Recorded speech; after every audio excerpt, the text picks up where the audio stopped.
बोलो जयकारा बोल मेरे श्री गुरु महाराज की जय। अद्भुत लीला। एक बार श्री सद्गुरु दाता दीनदयाल जी श्री आनंदपुर में विराजमान थे।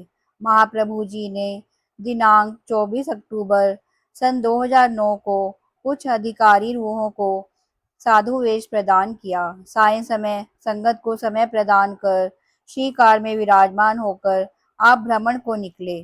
मोती बाग की ओर न जाकर आपने सेवादारों को सुखपुर की ओर चलने का आदेश दिया। सुखपुर से पुनः ईसागढ़ की ओर बढ़ने के निर्देश दिए। सेवादार भी इस विचित्र मौज को देखकर हैरान हो रहे थे। उन्होंने वहां से आपको वापस लौट चलने के लिए विनय की, परंतु आपने फरमाया कि हमें अभी इसी समय शिवपुरी जाना है। श्री आनंदपुर में समस्त संगत सायंकाल की श्री आरती पूजा के लिए उपस्थित हो आपकी प्रतीक्षा में बैठी थी। इधर आप अकस्मात ही अपनी दिव्य मौज से शिवपुरी के भाग्य जगाने हेतु चल दिए। स्थान स्थान पर खड्डे होने के कारण सड़क इतनी खराब थी कि बहुत झटके लग रहे थे। सेवादारों ने श्री प्रभु जी की प्रबल मौज को देखकर तुरंत ही श्री आनंदपुर से बड़ी सफर वाली कार मंगवाई और साथ में कुछ अन्य महात्मा व भक्तों को भी शीघ्र ही शिवपुरी की ओर प्रस्थान करने की सूचना दी। तुरंत ही यह समाचार समस्त श्री आनंदपुर में फैल गया। जिसने भी सुना उसे एक बार तो विश्वास ही न आया। उधर शिवपुरी में श्री प्रभु जी के आगमन की खुशखबरी सुनाई गई। समय बहुत कम रहते हुए भी वहां के प्रेमियों ने हर्षातिरेक में बहुत भव्य तैयारी की और शुभ स्वागतम के भजन गाते हुए महाप्रभु जी का अभिनंदन किया। अचानक ही अपने ऊपर इतनी असीम कृपा बरसाने का कोटि कोटि आभार प्रकट किया। सेवादारों द्वारा वहां से श्री आनंदपुर लौटने का आग्रह करने पर भी महाप्रभु जी ने आगे ग्वालियर परम धाम का प्रोग्राम बना लिया। वहां पहुंचकर पुनः श्री चरणों में विनय की गई कि अब आगे क्या मौज है। श्री आनंदपुर में संगतें बैठी प्रतीक्षा कर रही हैं। श्री आज्ञा हो तो यहाँ से लौट चलें। ग्वालियर से वापसी की टिकटें भी रिजर्व करवा ली गई।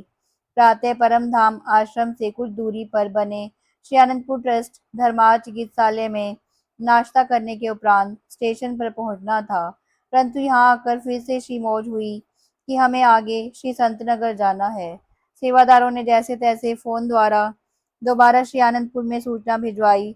श्री संतनगर में स्थायी रूप से रहने वाले कुछ प्रेमी श्री आनंदपुर दर्शनों के लिए आए हुए थे। उन्हें भी झटपट श्री संतनगर पहुंचने के लिए सूचित किया गया। साय समय जब महाप्रभु जी की श्री कार श्री संतनगर में पहुंची तो वहां एक कार में से उसी समय एक दंपति उतरा। महात्मा शब्द प्रेमानंद जी ने उनसे पूछा कि क्या आपको कोई पूर्व सूचना थी। महाप्रभु जी का तो अचानक ही यहाँ का कार्यक्रम बना है, फिर आप यहाँ कैसे पहुँच गए। उन्होंने कहा कि हमें तो इस बारे में कोई जानकारी नहीं। हम तो वृंदावन बिहारी जी के दर्शनों के लिए जा रहे थे। बिहारी जी ने हमें पहली बार स्वप्न में दर्शन दिए और कहा कि वृंदावन आकर क्या करोगे। हम तो इस समय राजस्थान में बाड़ी के समीप बने आश्रम श्री संतनगर में विराजमान हैं। वहां आकर श्री दर्शन लाभ उठाओ, इसीलिए हम इधर आ गए। सेवादारों को समझते देर न लगी कि क्यों श्री प्रभु जी को यह धरती अपनी ओर खींच रही थी। क्यों श्री प्रभु जी मार्ग में विश्राम किए बिना आगे ही आगे बढ़ते चले जा रहे थे। जैसे ही उस दंपति ने आपकी दिव्य मनोहरी छवि को निहारा, उनका रोम रोम पुलकायमान हो गया। जन जन की तृषा शांत हो गई। महाप्रभु जी भी फरमाने लगे, हमारा काम तो हो गया, अब श्री आनंदपुर चलते हैं। सेवकों की विनय पर आप वहां एक सप्ताह ठहर कर श्री आनंदपुर वापस आ गए। संतों की वाणियां हैं, वेद थके ब्रह्मा थके, थाके शेष महेश, गीता हूँ की गम नहीं, तह संत किया परबेस। परम संत श्री कबीर साहिब जी। सत्पुरुषों की अपार महिमा का वर्णन करने में ब्रह्मा, शेष, महेश वह सभी वेद असमर्थ हैं। वे संतों की महिमा का वर्णन करते हुए हार गए।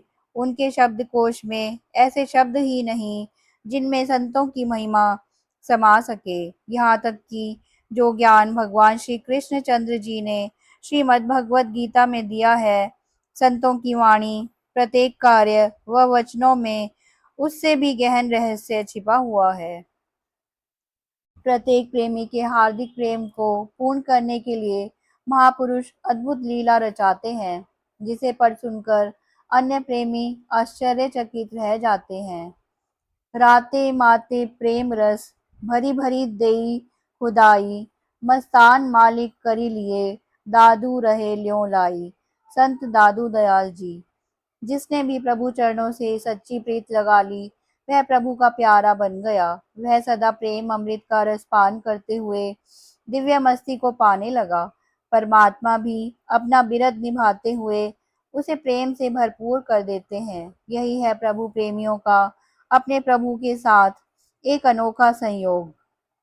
दिल्ली निवासी एक भक्तानी किसी के घर सत्संग में गई। सत्संग की समाप्ति पर उनके कमरे में शोभायमान श्री सद्गुरुदेव जी महाराज की चरण दासी के दर्शन किए। जगमगाती दिव्य ज्योति उसके हृदय में समा गई।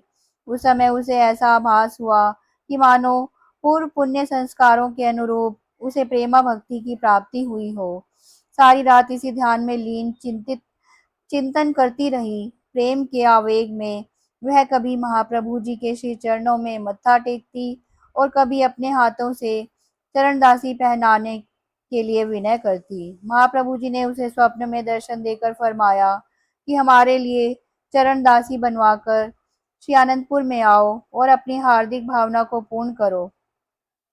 उसने प्रातः उठकर अपने भक्त जी को अपनी मनोभिलाषा बताई कि मैं भी अपने घर में चरणदासी को विराजमान करना चाहती हूँ।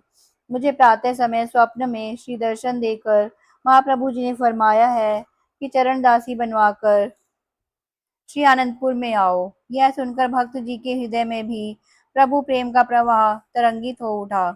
भक्त जी भक्तानी को साथ लिए उसी सत्संगी भगत जी के घर में पहुंचे और श्री चरण दासी पर मस्तक निवाते हुए उसका नाप लिया। पुनः एक प्रभु भक्त से इसे बनवाकर शीघ्र ही दोनों श्री आनंदपुर में श्री दर्शन करने के लिए उपस्थित हुए। श्री सद्गुरुदेव जी महाराज ने इन्हें देखते ही फरमाया, आ गए प्रेमी। और अपने श्री चरण कमल आगे करते हुए फरमाया कि जो चरणदासी बनवाई है उसे पहनाकर अपनी हार्दिक इच्छा को पूर्ण करो। उन्होंने श्री चरणों पर मत्था टेका और चरणदासी पहनाने लगे। महाप्रभु जी की इस विचित्र लीला को पास में खड़े हुए सभी महात्मा और भक्तजन देख रहे थे।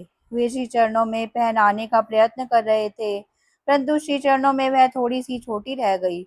आपने मुस्कुराते हुए अंदर से अपनी चरणदासी मंगवाई और उन्हें देते हुए फरमाया कि ऐसी और बनवा लाओ तथा इसको अपने घर में रख लेना।